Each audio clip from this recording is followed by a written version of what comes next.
Residents of the Falkland Islands started voting on Sunday in a sovereignty referendum that seeks to counter Argentina's increasingly assertive claim over the British-ruled territory. Diplomatic tension between Britain and Argentina has flared up after more than 3 decades since they went to war over the South Atlantic archipelago, and that has unsettled some of the roughly 2,500 Icelanders.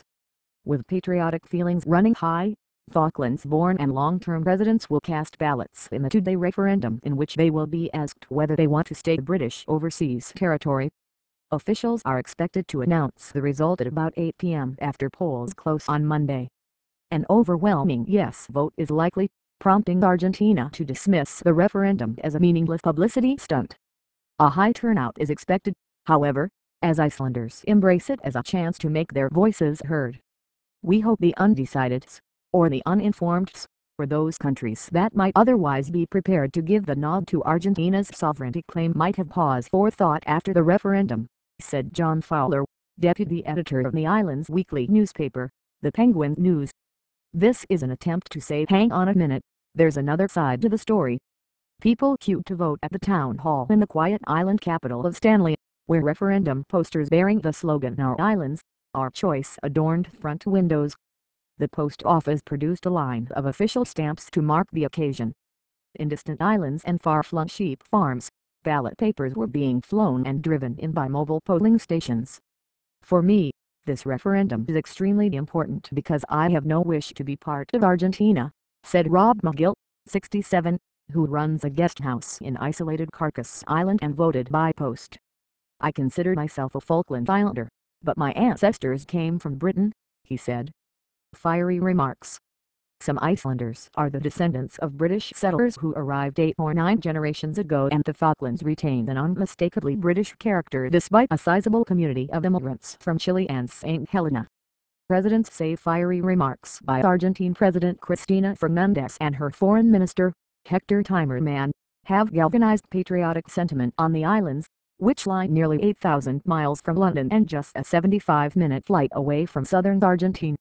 Tensions have risen with the discovery of commercially viable oil resources in the Falklands Basin and by Fernandez's persistent demands for Britain to hold sovereignty talks over the Malvinas, as the islands are called in Spanish. London says it will only agree to negotiations if the Icelanders want them, which they show no sign of doing.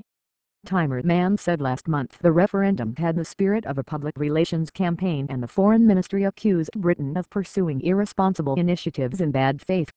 This new British attempt to manipulate the Malvinas issue through a vote by the population that it implanted is forcefully rejected by Argentina, the ministry statement said, citing broad Latin American support for Argentina's position. Argentina says the sovereignty dispute can only be decided between London and Buenos Aires. Moments of détente. Argentina has claimed the islands since 1833, saying it inherited them from the Spanish on independence and that Britain expelled an Argentine population.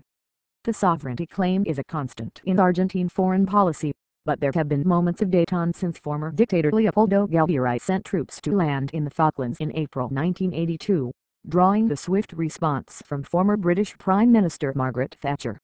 The 10-week war, which killed about 650 Argentines and 255 Britons and ended when Argentina surrendered, is widely remembered in Argentina as a humiliating mistake by the brutal and discredited dictatorship ruling at the time. No one in Argentina advocates another attempt to take the islands by force, but some analysts say the current tough strategy may prove counterproductive by antagonizing Icelanders. Until Argentina is able to persuade the Falkland Islanders to accept some form of Argentine sovereignty over the islands, Argentina's efforts to reclaim them will be an exercise in futility, said Mark Jones, chair of political science at Houston-based Rice University. In the islands, where plans for oil production to start in 2017 could further boost the flourishing local economy, most residents are determined to maintain the status quo. Our best case scenario is for them to drop their claim and realize that we are the people, we are the country, and we do exist, said Gavin Short, one of the Falklands Assembly's 8 elected members. Asked if he thought that might happen, he said, "Not in my lifetime."